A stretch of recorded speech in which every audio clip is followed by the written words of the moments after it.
Hey, I'm your host, Bree Wild, and this is Marquee Memories. Here we sit down with your favorite artists to talk about their top concert memories as fans. Today's guest is an alt-pop it girl who's toured with the likes of My Chemical Romance, 5 Seconds of Summer, and Youngblood. By the time you see this, we'll be celebrating the release of her second studio album, Satellite. Charlotte Sands, welcome. Hi, thanks for having me. So tell us about Satellite.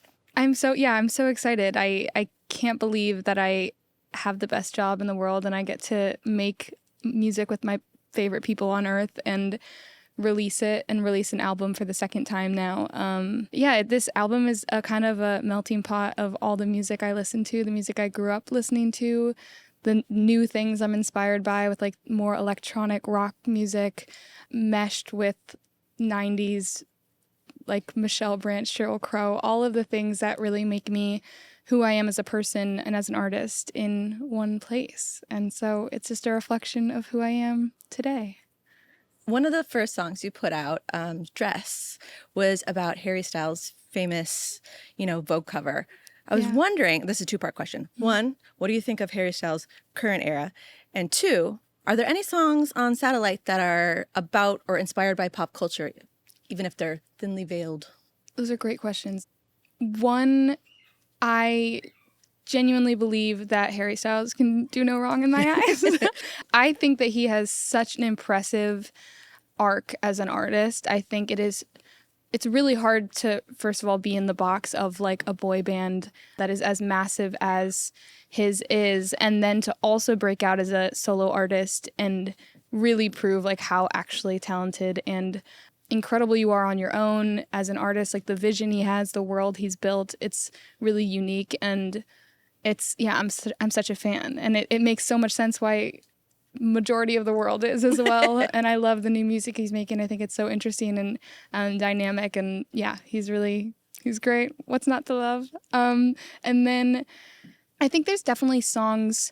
One of my favorite songs on the album is called None of My Business, and it's very much about like parasocial relationships. And I think the idea of me over the last few years recognizing that I was almost becoming obsessed with the perception of me from other people that I don't know, and things that I was too hyper aware of people's opinions of me. And I'm, in comparison to other artists that are like successful artists and on massive levels, it's such a small amount, but it just made me, I wrote this song kind of as a reflection of my own complicated like issues with that, as well as it being kind of a rebellion against my own brain and body letting me feel that way and think that way. And so this song to me feels like a celebration of that moment where you can be like, actually, it doesn't matter. And like your opinion of me has nothing to do with me. And I think it was like Timothy Chalamet or somebody, I think an actor, had a quote that said, if you have a problem with me, call me. And if you don't have my phone number, then you don't know me well enough to have a problem with me. Fair. And I was like, that's a really interesting perspective. And so I think as you get older and as you grow up, you start putting less pressure on things that don't feel that important anymore. And you put more time and energy into things that feel real and the people who do care and do want to get to know you better. And you feel more like you know what is you versus trending. Absolutely. Things, I guess, Yeah. And I think there's people, and there's so many people in who come to my shows who care about getting to know like the things that I actually care about and the things that are really important to my life and the way that I carry myself and all of these things. And then there's people who don't really care to do that, and that's also okay. Yeah. And it's none of my business. It's whatever happens. Do you want people to know what your songs are about, or is it more important for them to like make their own meaning of it? I think both. I feel like I really am so interested and so curious about people's own experience with the songs. Like that's one of my favorite things in the world is whenever we do like VIP experiences on tour, almost every single time somebody will tell me how they felt represented by a song or how they related to it. And so often it's a completely different story. And I'm like, maybe I'm just not a great songwriter if you don't know what Or the maybe song's about. you are a great Maybe it's just very songwriter. broad. Thank you. But it's honestly like my favorite thing in the world, because I think about all the artists I grew up listening to who I found so much of myself in their music. And then even when I was really young, and then I would talk to my mom and she would be like, oh, that song's not about that at all. And so I think that was a huge thing for me, and is also such an amazing experience getting to like have those conversations. But I also feel really comfortable like talking about myself. I'm a Leo. But people about like mental health, things I bring up a lot of times in my songs feel very comfortable for me. And I think a lot of the things I write my songs about, I feel very comfortable talking about. I'm kind of an open book when it comes to my own life, I think. Which song on the album would you say was the hardest for you to be an open book about, if there's any? I think there's a song called Water Me Down that's pretty sad. And I feel like it's a song about, the song was written about this experience I had multiple times through multiple relationships where I felt like I would almost date people who would see these qualities about me that felt really exciting, and they'd be like, oh, you're outgoing, and oh, you're really career driven, and these things that at the beginning of the relationship they would feel excited about, and they would feel like, oh, I want to be with that person.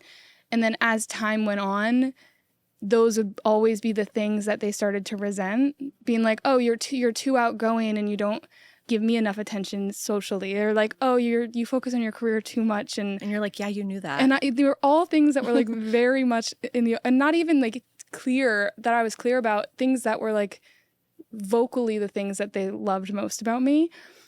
And the song was kind of written about the idea of, I feel like a lot of times when people find something that they find different or interesting, they want it kind of for themselves. And it's like the idea of like, you find a flower that you think is beautiful and you pluck it so that you can have it at your home and you can look at it. No one else ever can, and then it dies. And it's like you're taking it out of its environment just so that you can have it for yourself. And all these different concepts that I just had written down so many times about the idea of somebody kind of wanting you for themselves so that your light is like just for them. And yeah, it was like a really interesting song to write because it was very personal, and it's like very much true to the experiences that I've had that over years and years. But I also think that so many women especially will be able to relate to it in so many ways, and so that I don't feel like scared or nervous to put it out, because I already know how many people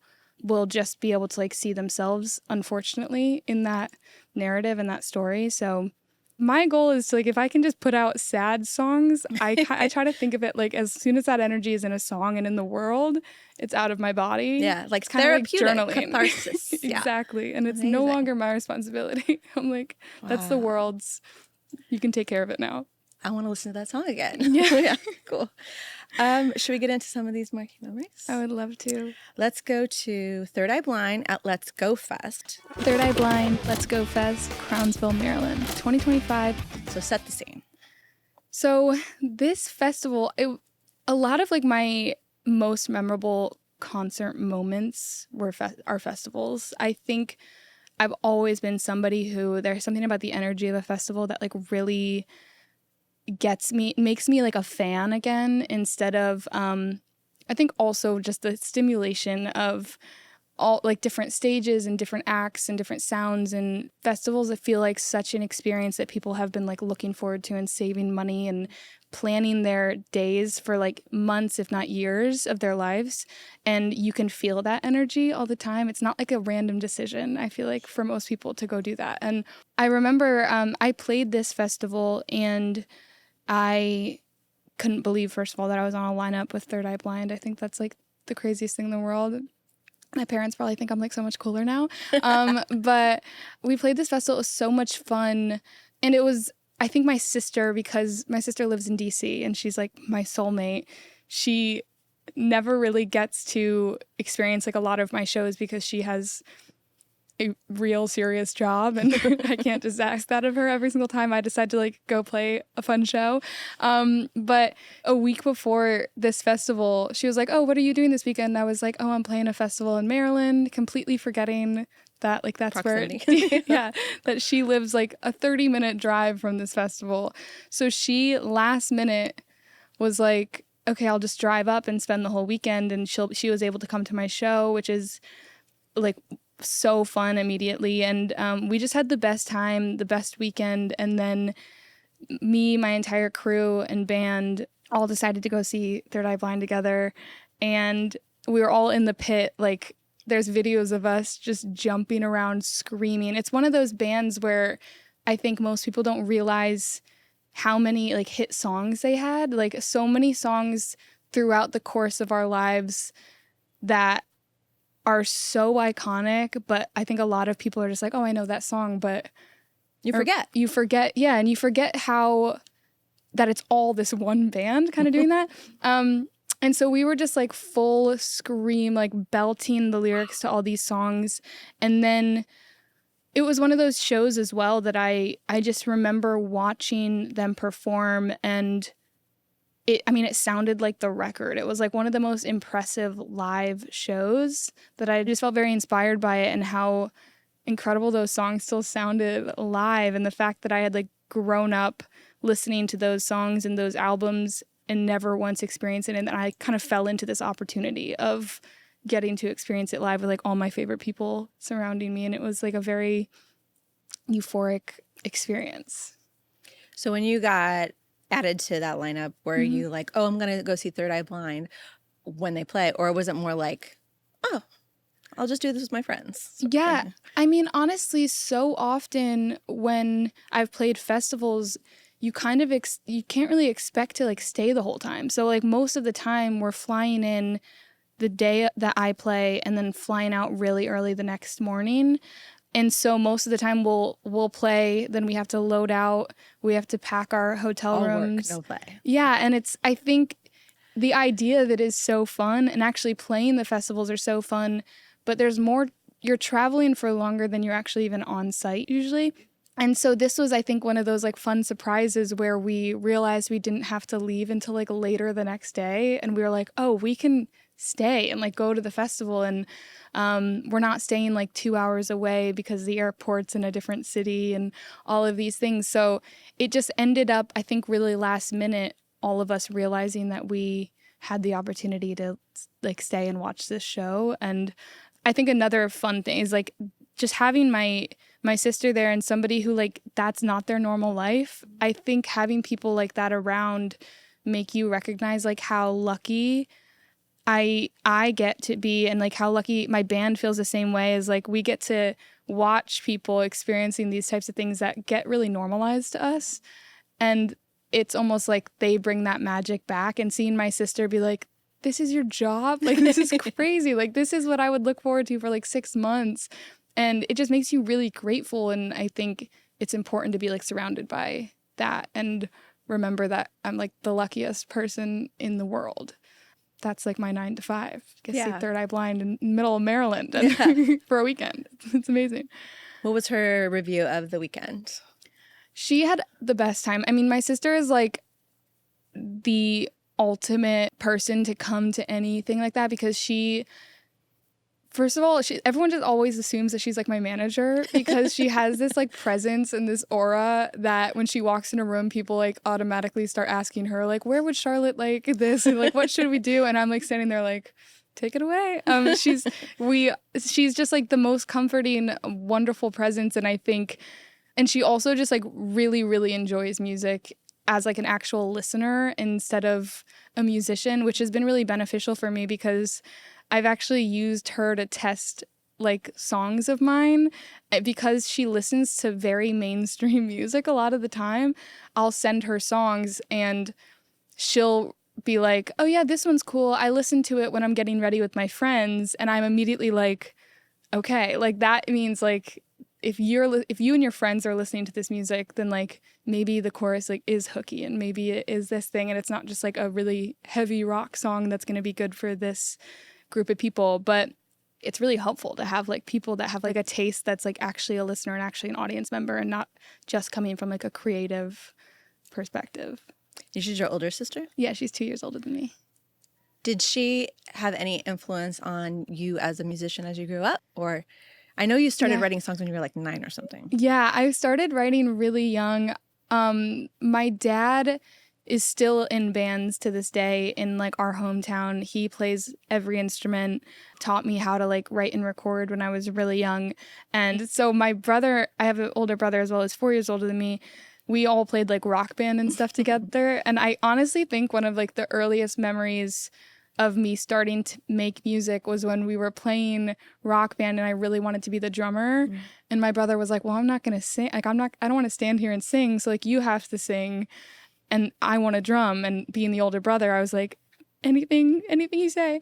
And then I remember singing like Creep by like, like Radiohead, like Maps and all these songs that were on Rock Band at the time. And that was like a push into me being like, I guess I'm the singer of the family band and this is what we're doing now. I still to this day try to convince my sister to learn bass so that she can be in my band. But yeah, I think my family, it was very musical in the sense of my dad was always playing guitar. We'd be like watching TV and he's like soloing on the couch. And I would go to other people's houses and be like, oh, where's your guitar? Where are your musical instruments? And they're like, what are you talking about? You're so weird. And I feel really lucky. I feel like as an adult, you look back and realize how significant that environment is. Like if I didn't have that, I don't know where I'd be. But also just with their taste in the music that they would play throughout the house. And I was always listening to like Sean Colvin and Michelle Branch and Sheryl Crow and Alanis Morissette and Martina McBride and like all these incredible female like singer-songwriters and like incredible artists. And my family as a whole had like a huge influence on the music I made and like continue to make for sure. Nice. I normally ask like, how were you introduced to Third Eye Blind? But I feel like Third Eye Blind is one of those just bands that just, it's commercials finds or its TV way into your life. or radio. It's just ingrained in. Absolutely. It's so a part of the era, I feel like, that it existed in. And still to this day, like I hear those songs constantly and I feel like it has influenced so many bands and artists currently, whether they know it or not. It's just one of those... Like Third Eye Blind never gets included in like emo, but they're like emo predecessors. Yeah, absolutely. Yeah, it's so crazy how good he was as a vocalist live, and like I was just so impressed. I don't know how old he is now, but it like the way he carried himself, like the energy on stage, I was like, it was like watching a star. Like he was like a star, and I think that.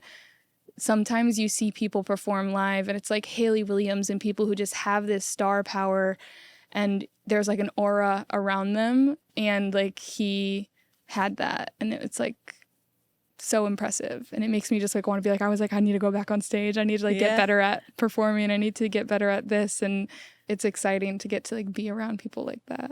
Do you feel like when you're watching a show like that, like you're enjoying it, but you're like a little % studying it? All the time. Absolutely. I think I try really hard. And honestly, I think that's why those moments and those experiences stand out to me so much because when I can get out of my head and just into being an audience member, that's like a significant thing for me.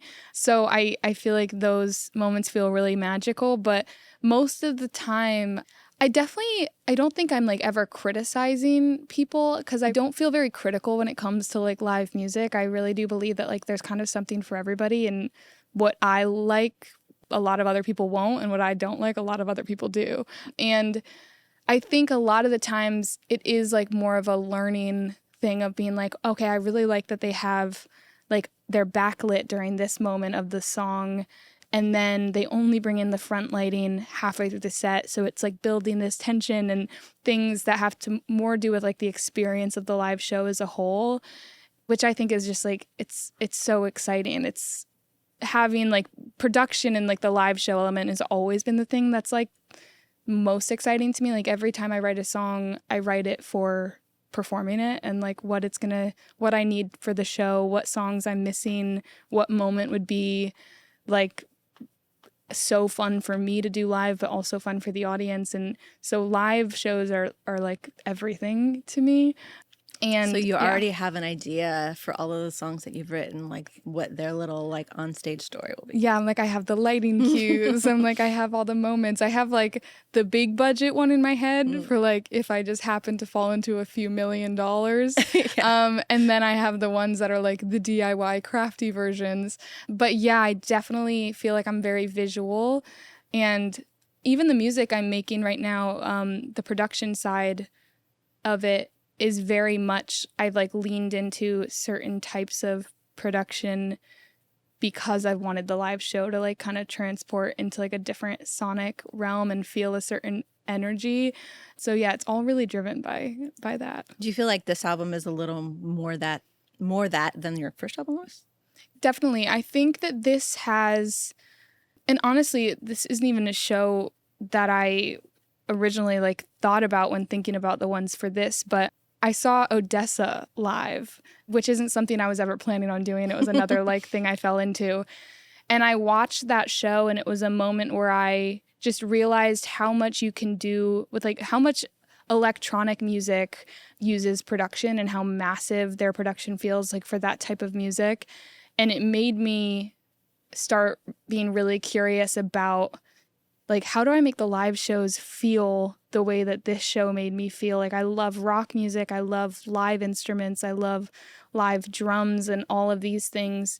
But also, like, how can I make it so that everyone, no matter what music you listen to, would stand in that crowd and be like, oh, this is life-changing. And I think that's the crazy thing is those, like, shows, those, like, EDM or electronic shows, like, you don't have to listen to that type of music to stand there and be like, whoa, this is massive. And so I think with that, I think with like Brat, with Charlie XCX, all these things that were these like cultural moments, it made you realize like how much people really relate to a certain, like anyone can have fun in a club and anyone can have fun with their friends dancing around and with an 808 and like these certain things. Like it really does, there is like a silver lining of like all this different types of music. And I wanted to find kind of the mesh of those things. We were calling it brat rock before because it's like a melting pot of all these different sounds, but then keeping my love for like actual like rock music and alternative music. But yeah, this album has a lot more of those influences, I would say. Nice. Yeah. We're going to jump to the Maine, which I knew you were going to say. I'm so glad. The Maine 8123 Fest, Mesa, Arizona, 2025. So I know you're a big fan of the Maine. I watched a few of your interviews and you go on and on about them. So this is probably not the first time you saw them. No, it's not the first time. I think I have seen them live. They were like a show I saw when I was like 16. I've been a fan of them forever. I used to like slide in their DMs and beg them to like take me on tour. Still do. But they're one of my favorite bands to ever exist. And they are forever like getting better. And it's like very inspiring to watch that, a band that's been a band for like 17 years at this point. So tell me what was special about this festival. I imagine because it was a hometown show, there was some kind of magic. Yeah, they're a very influential band for me also because they're one of the bands who have like really been intentional about like their fan base and their audience. They have been building a community, the 8123 like community. I think it was a warehouse or something that they had their first show. But they basically just have like a diehard community that from Arizona, where they, I think, originated or started the band. And they're just so good to their fan base. And their whole priority as a band has always just been to, like, put a lot of intention and care into their own community instead of always trying to, like, get the bigger thing. And I think a lot of artists, especially nowadays, we're so often, like, I need other people to perceive me as being successful instead of like pouring your energy back into the people who do show up for you and like reinvigorating your own community. And they're so amazing at that. And they created this festival basically for the people who have just been there forever. And I just remember this show so specifically because I was like crying. It was like one of those moments, and this feels so cheesy, but it was one of those moments where I genuinely was standing there being like, wow, I love music so much. And I think that they're one of the best bands in the world. And it was just such a wild experience, and just like being able to watch them in every song and every moment, you could just feel the love and the community around you, and just feel people being like so excited to see this band and be a part of this network. And yeah, I was like standing there like crying, being like, this is one of the best moments of my whole life, and I will never forget that. And I love them so much. And it's like so funny to be friends with them. And I will just like sit here and be like, oh, wow, like they're so cool. Like, do you guys want to hang out? But it's really how I feel. And I genuinely think that they deserve all of the good things that come their way. And I feel lucky to be a part of anything they ever do. Did you travel to this festival? Yeah, so I had played a show, I think the night before. And again, it was like one of those scenarios where I think I played that festival that year, if I can remember correctly. I think they had invited me to play it, and I have a song with them. Oh yeah, and yeah, and so I think that's another thing is I feel like their little sister, and I think when they brought me, another reason why that show and that community is like so incredible is like I feel like they've all kind of taken me under their wing a little bit. And there's so many artists and bands out there that I feel like their fan bases wouldn't have done that in the way that they have, and just like rooted for me in every capacity. And so being in the middle of that crowd as well, being an artist who they've also, now all those people are like supportive of me and come to my shows and like spread that love and care to me. I think that's like a huge level of why it like went so deep. But yeah, I was there and it's again like being surrounded by my band and like our friends, who these people who we had toured with their whole crew before, and all these people that you just like miss over months of time, and you're all in different countries and traveling, and then you get one show where you're all back together and you see each other for one day or one night, and you get to like stand in a crowd of people and all enjoy this like incredible experience in life together. And it's so strange, and like knowing that it's all fleeting, and yeah, it's so wonderful. Were any song moments that stood out to you? Wow, that's a great question. The one that we have? You're like, that's the best one they do. There's a song called Sticky that is like one of my favorites off their like the album Sticky, pretty sure. Also horrible at referencing like albums and song titles. Okay. I go like off of lyrics all the time, and I'm like, the song that has the chorus that says this, and they're like, that's the biggest song in the world right now, but sure.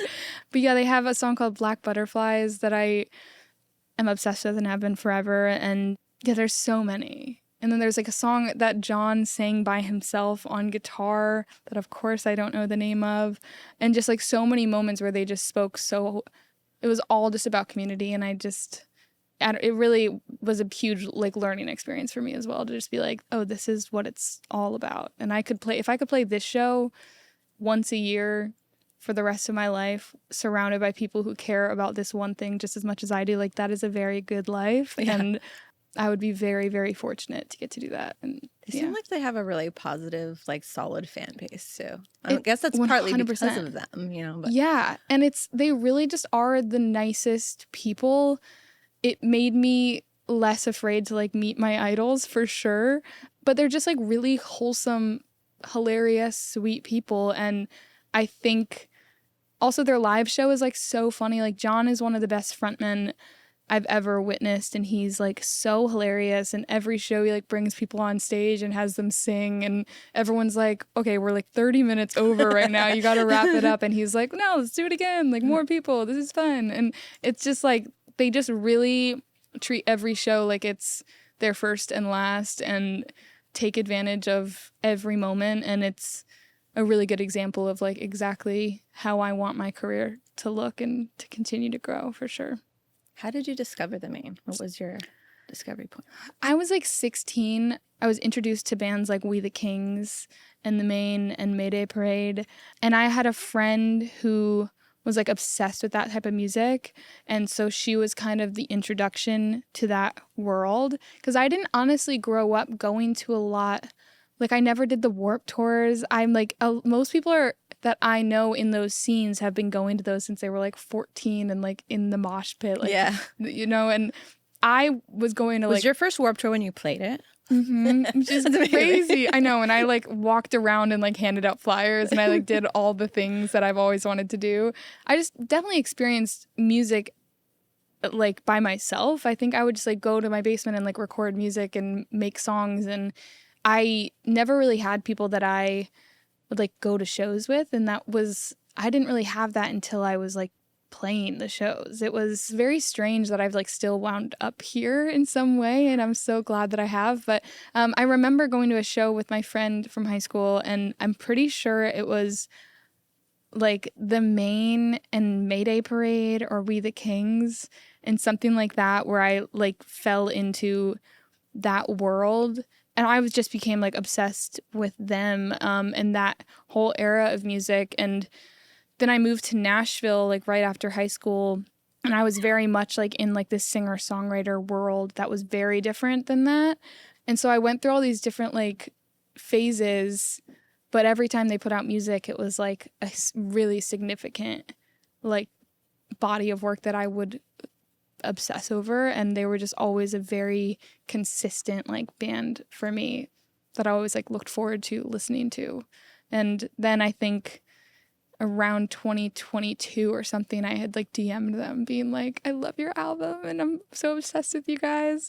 And then they ended up reaching out like I think a few months later asking for me to like do a song. That's so cool. With them. What was your reaction to that? I was like, they sent the email to the wrong name. I was like, there's a different Charlotte out there with blue hair. And I was like, something's wrong. But I immediately was like, I'll do it. I don't need to listen to it. Like, say yes right now before they regret sending this. And at the time, it was so crazy because they sent me the song, and I remember listening to it and being like, wow, this like sounds very Taking Back Sunday. This is very cool that they're going in that direction, having no idea that Adam Lazar from Taking Back Sunday was on the song. So that was a crazy when I was like talking to John for the first time ever and Pat, and they were like, and then Adam's gonna sing this, and I was like, Adam?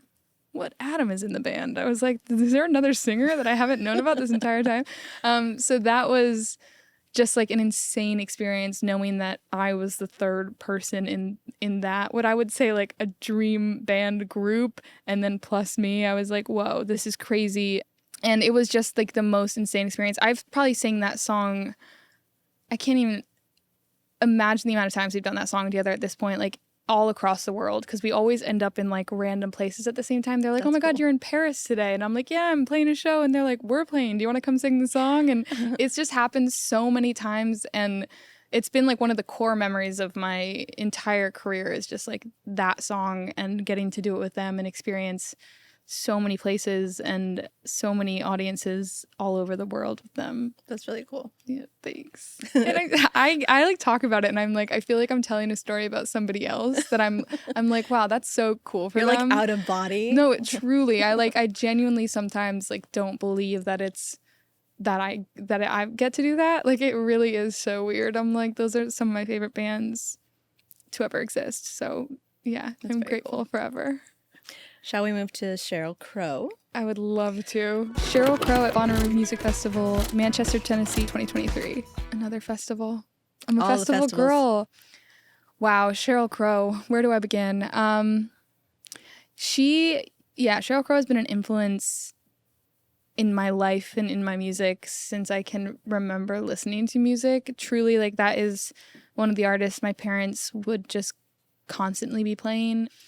And she was kind of, her and Bonnie Raitt were, I mean, I used to take their songs and learn the songs on guitar and then like write my own songs over their chords, which is copyright. Don't do that. But that was like how I learned how to write my own music, was kind of like figure out why did they put this here and like what's a pre-chorus and why did they change the chords over here, and literally just dissecting their music. And then like If It Makes You Happy by Sheryl Crow was the song that I would sing with my dad at like Thanksgiving and all of these things. And it was like such an insane octave like jump for me being the age I was, and like my voice hadn't even like come in. And so I would just be like, my voice would be cracking constantly. I'd be like, one day I'm going to be able to hit the jump. And it's just so many memories that I have just go back to that music and her, and just like, she's just so cool. And I'd never seen her live, and which I can't believe, but again, it just goes back to like, I just hadn't really experienced a lot of live music. And I feel like also she doesn't tour that much. I feel like she plays festivals, like in special like events, but I can't remember the last time like Sheryl Crow was on tour. I know, because she also like, I think she lives in Nashville now, and I mean, she produces a lot of stuff, and she like, I know she like co-produces a lot of stuff and has a studio at her house, and I think she's like works with a lot of artists now, which is other jobs. Yeah, she's working. And also like her life is like my dream life. She has like horses and lives on a farm, and I'm like, that's what I need. I need to be like Sheryl Crow's neighbor. I have like a studio over my barn with horses, and yeah, that's the dream. But yeah, she was playing at Bonnaroo, and I remember not thinking I was going to be able to make it to her set. Like, I didn't think I was going to get there in time. And I had a friend who was working, and he was setting up the lights at Bonnaroo. He was working on the crew, and I hadn't talked to him forever. And I remember like calling him being like, do you have a golf cart? And I was like, how fast can you get me to Sheryl Crow's stage? I was like, please, like, I'll do anything. And it was so crazy. And I remember like literally running into the pit. They were closing the pit off, and I was like, please, like, I can like hear her starting her set, and I was like, I need to get in there, like, I'll do anything. And then it ended up just being me in the center of the pit, like with not a lot of people around me. People were kind of spread out, and it's like literally me like holding on white knuckles onto like the barricade. And this is like last year. Like, I'm not a teenager. Like, this is very much like I am a full grown adult, like trying to make eye contact with her, being like, Sheryl, I'm See right me. here. Like, pay attention. And just like sobbing. Like, she's probably like put me on a list being like, if you see that girl again, don't let her within 10 feet of me. But I was like FaceTiming my mom and FaceTiming my dad and being like, you're never going to believe where I am. And I think that show for me was just so massive, because it's the same thing with like the third eye blind thing, is like, I feel like your body has a different reaction to hearing music that like has genuinely like been a part of your life for so long, and you don't even realize it's like this release. It's like this cathartic thing that you're like, it just doesn't feel like a real person and a real song. And then all of a sudden it's like right in front of you, and all these other people are experiencing it. And there's this real like energy and feeling hearing those songs live for the first time. And it was also so funny. I think I was with two of my friends, and they like did not care that much to be there. They definitely were like, we're trying to, go see like Meg the Stallion or something, which I'm like, also incredible. But they were like kind of standing off to the side. So I was just like by myself sobbing, and in the moment though. Totally. And I like couldn't care less. I was like, I do not care who sees me. Like, this is the best moment of my life. She's also just like such an incredible person, and like stands for the things I believe in, and like is such a good representation of like the kind of artist and kind of career I want to have, and the things that I want to stand up for, and the things like my character, and like a lot of things outside of music that is just like has been such a guiding light for me. And that was like one of the closest things to being like starstruck that I've ever felt. And just being like probably 100 feet away from her. But there are people who just have this magnetic like aura around them that you're just like, whoa, like this is your purpose. This is exactly why you're on earth, is to make people feel the way that I feel right now. And it's so cool to have moments where you remember why you make music, and why you do some of the hard things, and why you make the sacrifices. And those shows have really, really made me realize like how important it is when I'm on stage to like remember that feeling, and how I can make that feeling even bigger, and how I can make those moments better. And that I have like chills thinking about it. I love her so much. Yeah, I guess. Do you see fans doing that for you sometimes? And are you like, oh, that was me with Sheryl Crow? Oh my God. Well, I honestly think sometimes I have such imposter syndrome that I'm like, oh, they probably, like, something else probably just happened that made them really excited. I'm like, oh, like, they probably, like, love my me. guitarist, you know? Like, he is great, which probably is the case. But, I mean, I think there are moments where on stage where I can take it in a lot more. Like, I've tried to have, on my last tour, I did like an acoustic section where I let people pick songs out of a binder of all the songs I wasn't playing live, because I knew that some people would probably be upset with the set list. It's so impossible to pick the right songs for a show. There's no way to please everybody. There's no way. And then I put this binder together of every single song basically in my discography that I wasn't playing. And I even tried to like hide the ones I didn't want to play in the back. It was like this running joke where people were like, I know you snuck this back here because you don't want to play it. But those moments were the moments that I could kind of take a breath on stage. It was just me, the band would leave, and I would just be able to like actually stand and just talk to people, and like we could all like laugh and make jokes, and it didn't feel like I was like a performance. It felt very much like I was just at like a coffee house thing, like hanging out with people, and also getting to talk about the songs and those things. I feel like that's when you're actually able to like really connect with people. And that would make my body kind of like calm down and be like, oh, this is real life and this is happening and I'm gonna miss this moment as soon as it's over, so I should like really be here and like be where my feet are. And yeah, that was a lot of times like my favorite part of the shows, and getting to like, then you can hear people singing the songs because it's just you. There's no tracks, there's no anything. It's just guitar, and you can hear every single voice and see every single face, and like there's no lights and all this stuff. And yeah, it was very much like a reminder and a intentional decision to be like present and create a environment where it was easier for me to do that. For sure. Were you surprised at some of the songs they picked? Absolutely. Like so many people picked the first song I've ever released, which is called Phantom Pain. Don't look it up. I'm just kidding. I stand behind it, okay? But so many people would pick that song, and then I started getting to a point where I was like, are you picking this song because you like this song, or do you know that I'm going to be like, oh God, this song?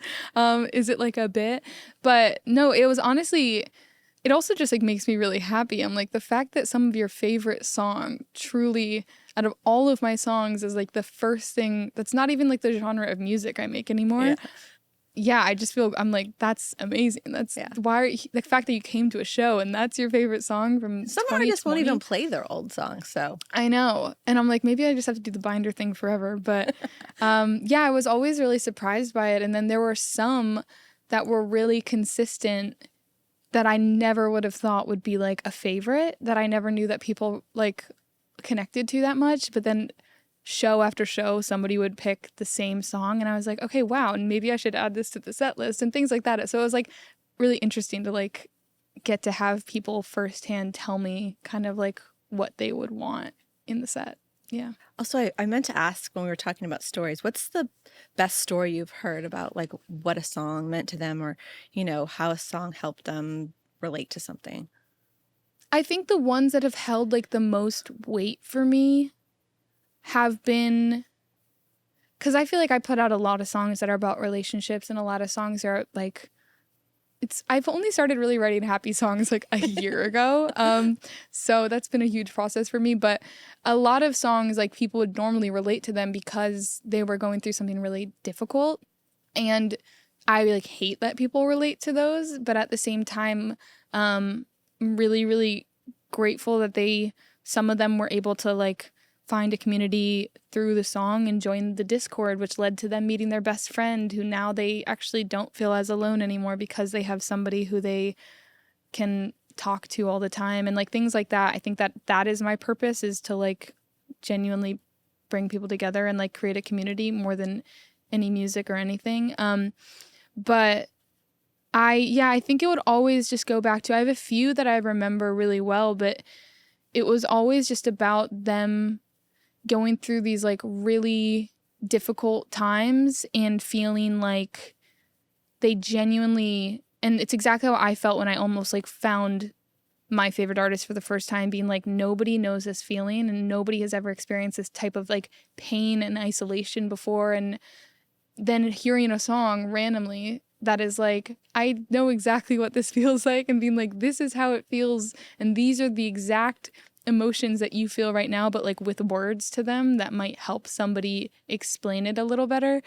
And yeah, just them being able to like see themselves and hear themselves in the song, and then be like, oh, okay, well, if this artist is like able to like have a somewhat normal life and look like a somewhat decent person and all these things and feel that way and experience those things, and then now they're over it or now they're through it, like, okay, maybe I can do that as well. And I think that is like my goal all the time, is like the overcoming of those experiences and trying to get people and help them through those things, as I'm also doing the same. Yes, like, yeah. I'm very much still in that discovery mode of figuring that out. But I mean, they help me through it in the same ways that I feel like those songs have for them. Yeah, that's really cool. I also remember on Sheryl Crow, I remember listening to her when I was really young, and I was singing along, but I was singing along. She's very much a storyteller. Yeah. And I was singing about like being in a bar on Sunday, and I'm like, I don't really relate to this, but I love singing it, you know, like 100%. Yeah.